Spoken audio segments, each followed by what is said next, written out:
Hello guys.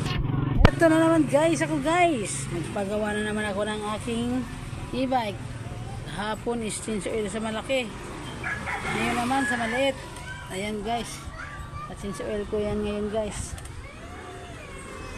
Napagpapalin ako sa online. Tapos magpalagay ako ng sealant. Magpapalit ako ng gulong na bago kay natusok yung gulong ko na luma, kaya papalitan naman ako ng gulong, tapos sealant, tapos magpa-change oil ako. At least 2,000 lang bayaran ko, bayaran ng labor. Kasi kung sabay-sabay mo tapos sa shop ang sa shop, sigurado mamulubi talaga ako. Kaya sa online, at least makatipid ako sa online. Itong nabutas guys, oh. So, kahit nabutas yan sa guys, kahit nabutas yan, basta may sealant, hindi ka basta maplat. Yun nga lang, tumutunog kasi yung kaya kanina pinababa ko yung pasahero ko.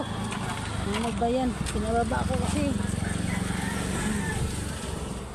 biglang sumirit at yung kaya ito papalitan ko guys ng gulong.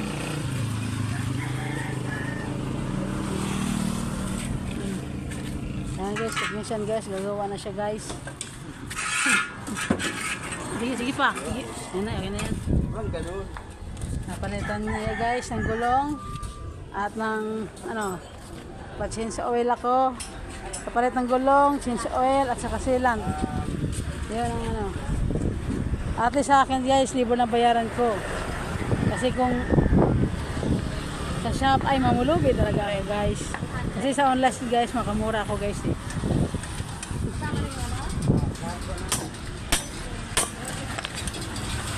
Yan guys, gawin na yan guys.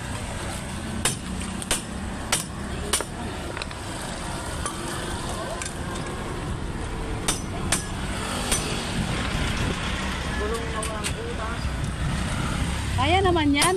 Kasi yung dati nga yung butas ng ko, natusok, yung gulong. Nilagyan ng sealant, kaya naman.